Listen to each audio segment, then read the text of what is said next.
श्याम रंग में रंग गई राधा, भूली सुध बुध सारी। राधा के मन में बस गए कुंज बिहारी।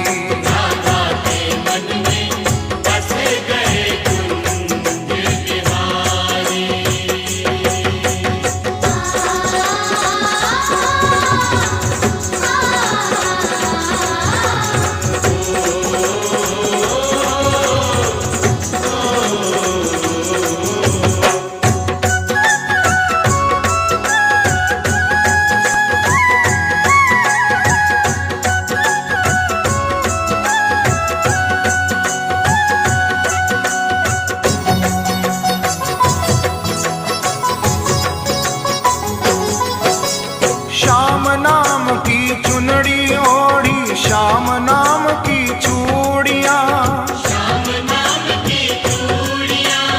अंग अंग में श्याम समाए।